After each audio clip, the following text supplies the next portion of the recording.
Welcome back. Joining me now is Dr. Karissa Niehoff, the Executive Director of the National Federation of State High School Associations, and we have quite a bit to talk about today, starting with the question that is ever-changing, has an ever-changing answer it seems, and that is, what should kids be thinking about in terms of going to the classroom this fall, and is that going to be happening?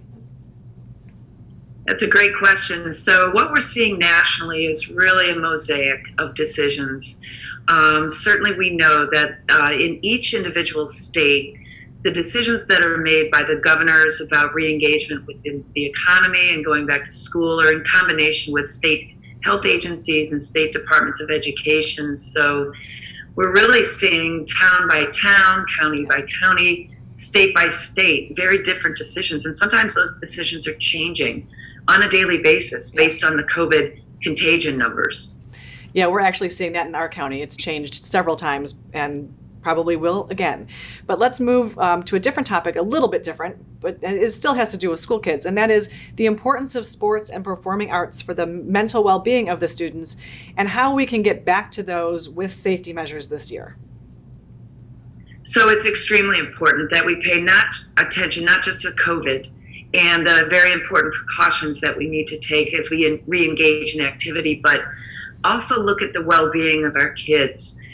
Certainly there's an academic learning gap that happens in the summer, but we want to have kids re-engage with academic experiences as best as we can as soon as possible. But there's also importance to the co-curricular experience for their growth and development.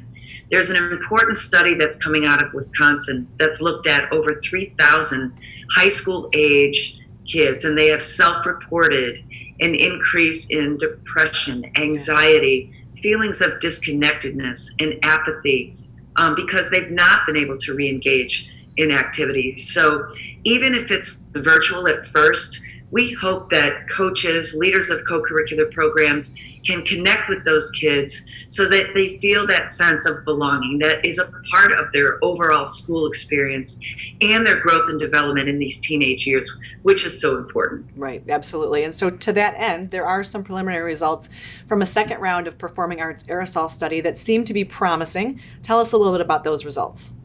Sure. So we've looked at the playing of 5 instruments, speaking, singing, and even aerobic exertion as a part of this aerosol study with University of Maryland and University of Colorado Boulder. We're seeing that masks make a difference, a huge difference. So that if you put a bell cover on the instrument, at the end of the instrument, the bell, even slicing a little cut in the mask so that the aperture of the instrument can go through the mask into the student participant's mouth. Using a mask, limiting rehearsal time, going outside whenever possible, and looking at air exchange rates in music facilities, classrooms, even theaters. Those areas of concern are super important as we start to consider whether or not kids can go back.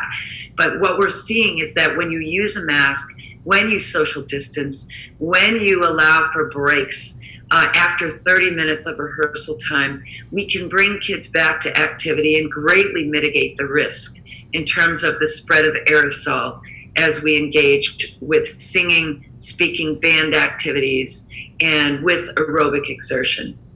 Well, that is really good news and is very promising, and I appreciate you being here to share with us about that. It was great information, and thank you so much. You're very welcome. Thank you, and be well. You too. Thanks. Well, we know we are in the middle of hurricane season. How to get best prepared right after the break.